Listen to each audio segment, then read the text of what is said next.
Hey everyone, Sleepy Reader here. I got a ton of comic book thoughts, I guess. Hopefully, I'll get to a lot of stuff in the giant pile I put in front of me to see, just to say a few thoughts on each one. Um, I think it was a week ago or 2 weeks ago, there was this New York Times magazine from the Sunday New York Times that was illustrated by Francesco Francavilla. Unfortunately, I thought I'd put this aside in a safe place, and instead I put it somewhere where it got all kind of crinkled up. But so it was a special crime pays, true crime stories kind of issue. I haven't read any of it yet, but I loved looking through it because the whole second half of the magazine is copiously illustrated by Francesco Francavilla, a favorite comic book artist who used to be extremely prolific, like 3 or 4 years ago. Amongst many other things, he was doing Afterlife with Archie. But maybe he's moved on to more high-paying gigs, in illustration. I wouldn't be surprised if someone picked him up for working on movies and stuff. Um, I hope he does more comics. I guess he wrote Andrew a Spirit comic, which I didn't get past the first issue. So the Spirit is, if it's not by Will Eisner, it doesn't usually work for me. But I should go back and get the trade or something, just because I love his Francavilla's artwork, and this reminded me of that. Since I haven't seen much of Francavilla yet lately. Francavilla, I don't know. But if by some chance you see a pile of Sunday New York Times newspapers, check and see if you can find the May 6th, 2018 New York Times Magazine, if you're a Francavilla fan. I got a new to me beer, Elliptic Brewing Espacio. I don't know. Mexican style lager. I'm not sure what that means. I like a lot of Mexican beers that I've had. This one's made in Portland, Oregon, so I guess it's, some people would tell us it's SJW beer then. Let me give it a taste. That tastes really good. I can't tell if it tastes Mexican or not, but it tastes really good. So if that's what Mexican style lager is, I really like Mexican style lager. Um, so first I thought I'd mention Go West. This is the second issue. I think it's just 3 issues, two in a 3 issue limited series. Some people have asked me, if I've only read a few Alterna comics. The other one that I've liked that I've read, I should have it in this pile, but I don't, is called Doppelganger, and it has terrible covers but great interior art. Good interior art, and a very good story. But I guess I can't recommend Doppelganger till the final issue comes out, and I see if because it's kind of a twist story. There's obviously a twist ending. This one is an odd bird. I've enjoyed reading it. One of the things about Alterna is I can feel the graininess and the powderiness of this paper. I'm told that real newsprint no longer exists, so it must be some kind of pseudo newsprint, and they publish their comics for $1.50. So the first issue of this had this strange narration by our hero, an ex-killer. This takes place in some future that resembles the Wild West, even more like Mad Max Wild West, I suppose.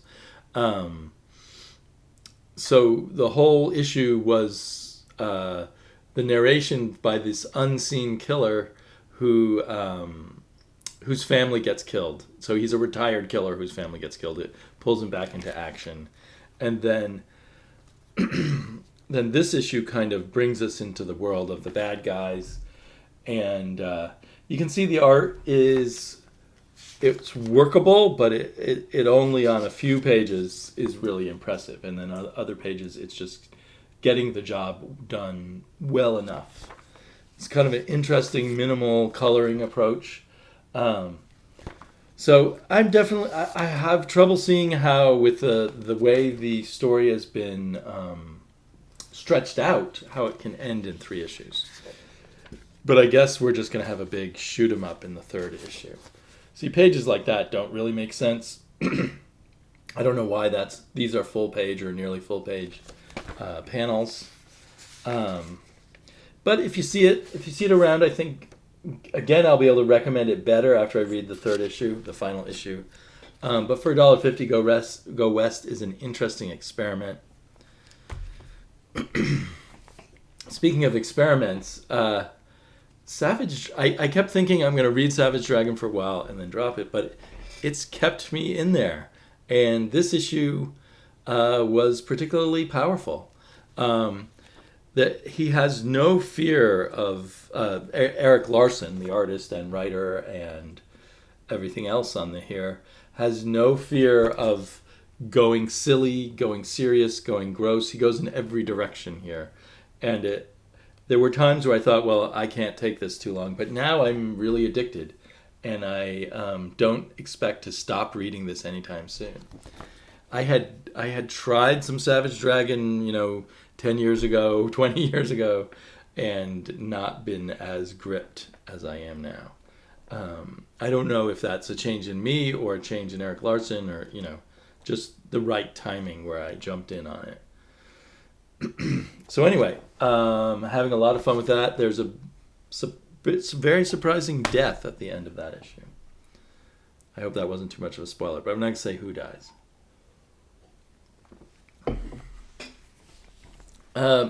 Maybe someone dies in Action Comics. Not really, but in this Action Comics special. I'm really hyped on Superman right now. I had a great time reading Action 1000, and I've been reading lots of old Silver Age Action Comics with my daughter, so that has been a lot of fun. A totally different world, of course. So this issue, the main story in this issue was written by Dan Jurgens and art by Tim Conrad or Jim Conrad, someone. As usual, it's impossible to find the final credits, or the credits are at the end this time. Will Conrad. And Will Conrad actually is one of my... he's not talked about much, but he's a really solid, really enjoyable, one of my favorite DC superhero kind of artists. If they have him do more Superman, I think that would be all for the good. He's a good Superman artist. And so the main thing here is a Lex Luthor from the future, an aged Lex Luthor, somehow arrives here, finds out Superman's identity by breaking into the Fortress of Solitude, and then goes about stalking him to kill him and get revenge on him. But the twist is we have the current Lex Luthor, who's kind of a good guy, although he seems to be slipping back towards being a bad guy more and more, just in his attitude. Like there's this pretty nasty interaction between him and Superman. But one of the interesting things, and kind of maybe never to be fully gelled thread of Action Comics in Rebirth, has been Lex Luthor as a Superman wannabe actually acting as a superhero. And I guess he was already established in the Justice League in the later New 52, which I didn't read, as kind of turned into a hero. So here we have an interesting twist at the end when the old Lex is defeated. A psychological twist, or a twist in the relationship between Superman and Lex Luthor. And I guess I won't spoil that. But I really enjoyed that, but I feel kind of sad because I kind of suspect that all the work Dan Jurgens has done on Lex Luthor will go away, will be changed. There'll be a new Lex Luthor created by or recreated by Brian Michael Bendis. That's what I assume. So we'll see. We'll see on that. And then there were some other short things in here.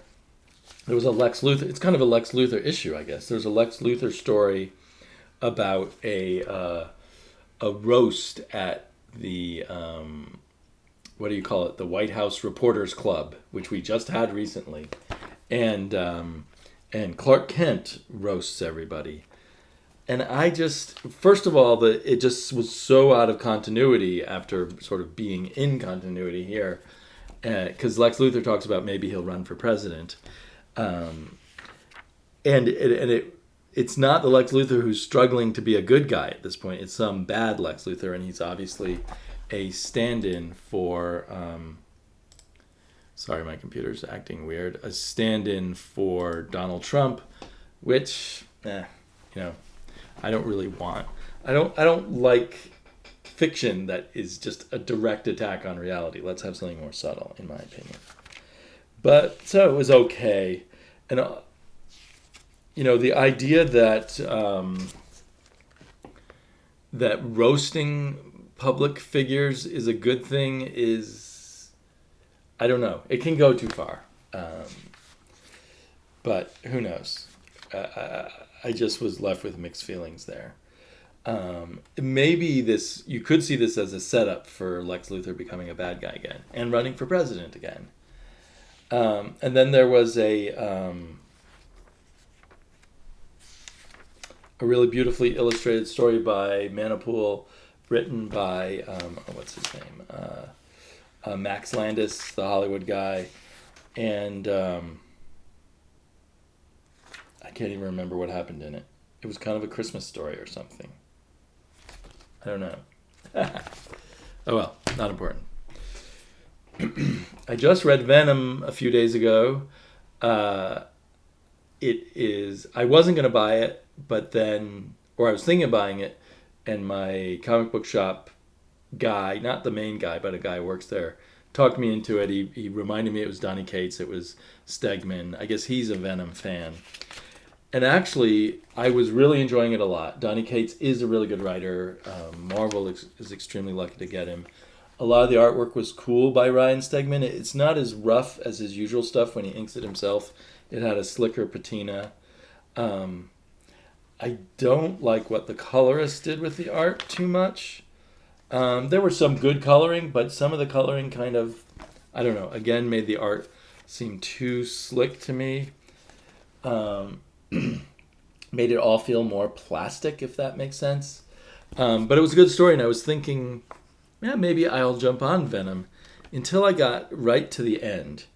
Because earlier in the issue, they kind of set up this mystery. It turns out there's a lot more history to the Venom-like symbiotes here on Earth, and questions are raised. Why didn't you ask these questions? What's the name of your symbiote, and where did it come from, and all of these things. And I have not read a lot of Venom, to tell you the truth, so I don't recall if I ever knew much of the origin of that alien suit that Spider-Man originally brought back with him, or what we've learned about it over the years. But that was really intriguing. But then the whole thing kind of seemed to be blown up by the ending, which was kind of a new horror story twist that, to me, kind of took away from the mystery. So I think I don't know, I might give in to temptation, because this is a great creative team. But I think I'll wait till it comes out 6 months from now to read the whole series on Marvel Unlimited. I was really psyched when the next issue of Doom Patrol finally came out. What has it been? 11 issues in 2 years or something like that. But I love the art. The stories have been fun. But I gotta say, maybe because of the passage of time and because this comes before Milk Wars, and Milk Wars kind of didn't have much of an emotional kick for me, this has, I just am even further away from relating to the characters and the situations in here. It's fun enough, it's okay. It feels inconsequential because it so wants to be meta, and this is about fiction. Fiction about fiction about fiction, and everybody's fiction, and we're all fiction here in the fiction. And it's maybe just too much. Maybe something like this might be good at compacts in a trade, one read, and that's it. And in fact, it even ends with Follow the Doom Patrol in Milk Wars Volume 1 in stores June 2008. So they're advertising the trade, I guess, there. So, yeah, I mean, I've heard now that this is going to wind down, and that's kind of fine with me. I mean, I want something like this, and I want to like it more than I like this. I like this, but I want even more. I'd like to connect to it more emotionally, I guess. So I'm hoping some other iteration of this style of book will come out with this level of art and coloring and a little something more to the writing. But on the other end of the spectrum, you have to have pretty low expectations to enjoy Demon Hell is Earth. I managed to enjoy it. It was a fun little romp with hell and demons. How it fits in the current continuity, because I know that the demon is showing up. Where is it on my pile here? That's weird. He's showing up in the No Justice stuff, and so he's going to be in one of the Justice Leagues. But big spoiler here. Okay, at the end of this, the demon ends up ruling hell. So he's down in hell. He's busy. He's not going to be involved with superhero stuff for a while, if this were true. I think this the art in here was very good of its sort. It's not like the perfect art for a supernatural book, but very good art by Brad Walker, who was doing Aquaman earlier. I hope this wasn't a demotion for him, because he did a very good job on Aquaman, and he's doing a good job here and kind of holds it up. So I had fun reading this. If you came across it in a cheap trade or dollar issues, dollar bin or whatever, it might be a fun read if you crave that kind of demon-y hell stuff. But don't compare it to Jack Kirby. Don't compare it to any better DC horror or anything like that. So I just pulled the No Justice out of the pile. I really wanted to be into this just because the artist is Francis Manapul. Really great that they included a full 2-page cover there. I love that kind of stuff. I think it had no ads. Full of these double page layouts by Manapul that he does so well. Colors were great. Manapul did his own coloring. And they gave you a lot of pages for the higher price. But I just did not care. It just seemed like a cookie cutter event. We get huge number of heroes. We see lots of pictures of them standing around. They do a lot of talking.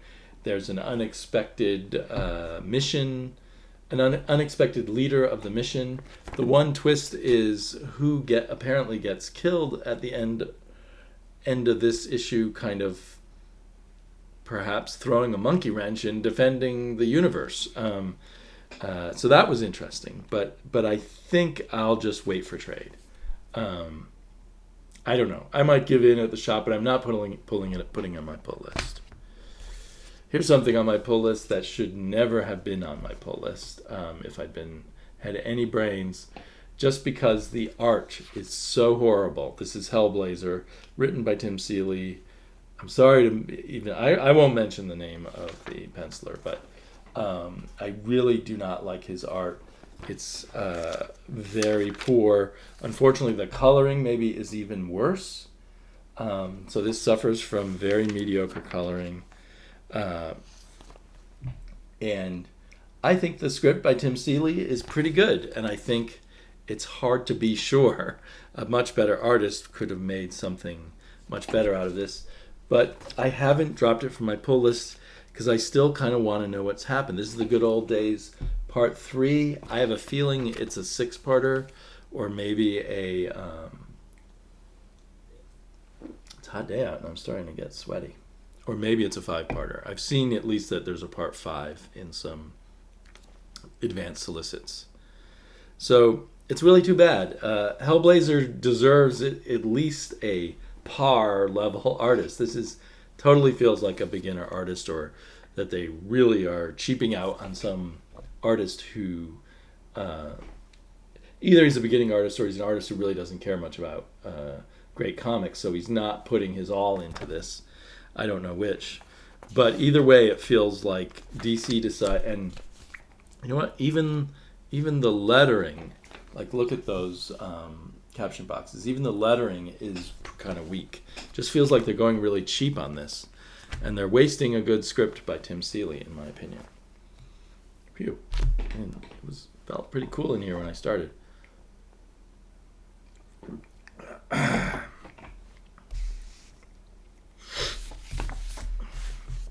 Versus has the opposite problem. The art is so amazing that I can't take it off my pull list. But there's almost no story here. And what story there is both totally cliche and kind of muddled. So you have a future whose economy is based on these wars that are done for entertainment, and there's stars and scoring, and yeah, that's about it.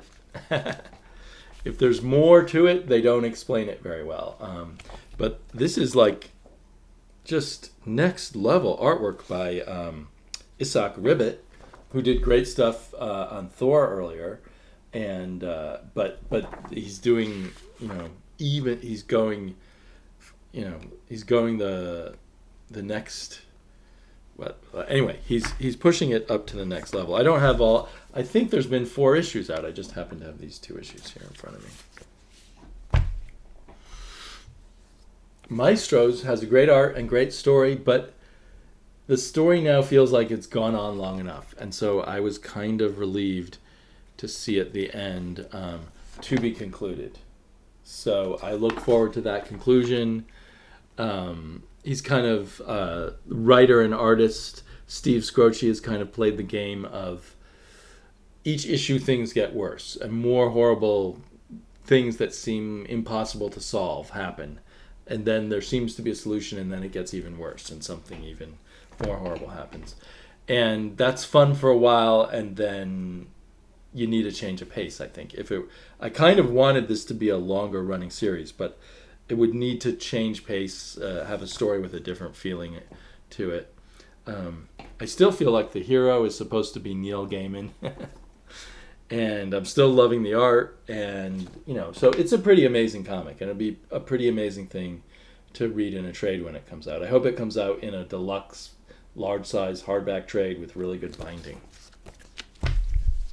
Same with Curse Words, really good. Curse Words, though, still feels like I'd like it to go on and on forever, and I know they have an end in mind.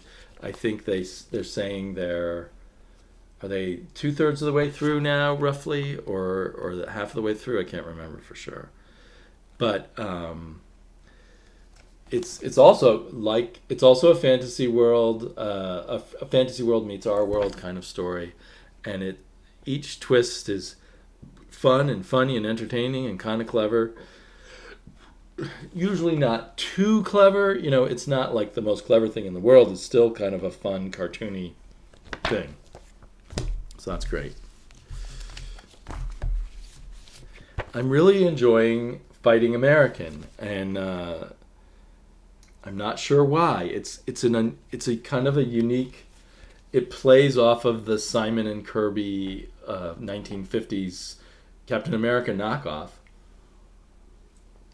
when they knocked off their own character for, was it Archie Comics or no? I don't know who it was, because it's in the public domain now, I think, which is why Titan is doing it. Although I think they have the Kirby heirs involved in some way. Anyway, it's just kind of a weird, goofy, but not goofy story, if you know what I mean. I don't know. It plays on various levels. Sorry, I just banged my desk with my hand. It plays on various levels and is a lot of fun. Skyward, I think I will jump on this. In fact, I ought to get on that and make sure my shop knows I want the next issue. This, to me, first and foremost, has a great science fiction MacGuffin or gimmick or big idea. They call it the big idea. The big idea here is suddenly there's no gravity on Earth. And they do it with a lot of verve and pizzazz in the drawing and stuff. And hopefully they have a story that will go with it. It's hard to tell from this first issue how much story there's going to be. But everything I've seen so far, I like a lot. And the art is wonderful, the coloring is wonderful, so I really look forward to this. Now I'm having a little... Oh, her father wants to fix the problem with gravity.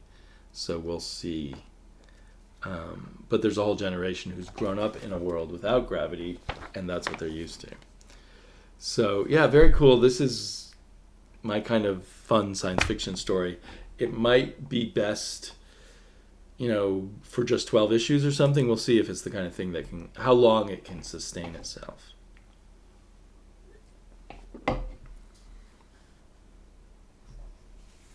Clearly not an ongoing, but some kind of, I don't think they say anywhere how many issues of Dr. Star and the Kingdom of Lost Tomorrows is going to be. But clearly the arc of it, you can feel it's going to be a shorter story. It's another one of these kind of background stories in the Black Hammer universe of Jeff Lemire. And unlike the Sherlock Frankenstein one, this one is really good. It has a strong emotional through line and really fun visuals. I feel like the coloring and the art have gotten even better by issue 3.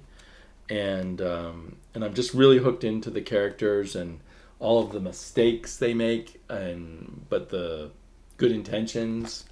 It's very human and very superheroic at the same time. Lots of great plays on the classic superhero tropes. This guy's kind of Starman crossed, I guess, eventually with the Green Lantern Corps. So yeah, I highly recommend Dr. Star, probably in a trade coming up soon, or if you can find the issues. I've still been loving Kill or Be Killed. Maybe it's because I saw a video showing that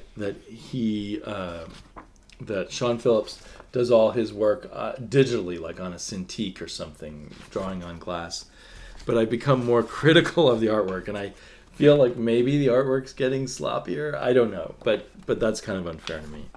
I love the coloring in here always, and I love the story and the way it unspools. I'm a bit bummed. This was issue 18, the most recent issue, so that's just 2 more issues left. And then there's going to supposedly be a movie of this, so we'll see. Maybe they can... It depends on how they end it, but it's possible they can come back to it later. The irony being that when they announced this, they said this was going to be an ongoing with no endpoint in mind, whereas most of their other series have had endpoints in mind and usually last 15 or 20 issues, and this is lasting 20 issues. So the other interesting thing to me about this is I had been suspecting over the past, past 8 issues or so, that there's a real Peter Parker vibe to this character.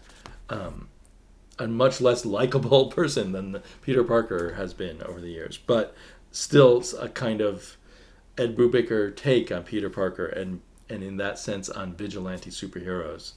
And I thought the relationship with him and his roommate and his girlfriend kind of resembled when, going way back when the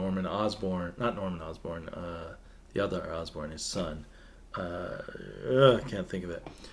But when he was the one dating Mary Jane, or was he also dating Gwen? Anyway, he was dating the girl that Peter Parker liked, and there's that whole vibe in here.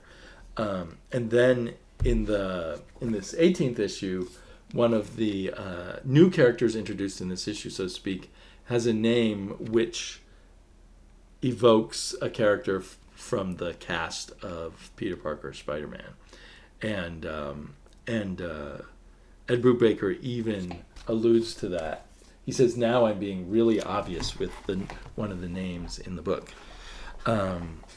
So that it's interesting because you can totally read this without any link to Spider-Man at all. But then it gives it another layer as a comic book fan of this is kind of a critique or a rethink of real-world versions of superheroes. They're these insane driven people. It's an interesting mix because there's all kinds of horror tropes in it and B-movie tropes in it and such from the 70s, the vigilante movies and things, along with references to Spider-Man.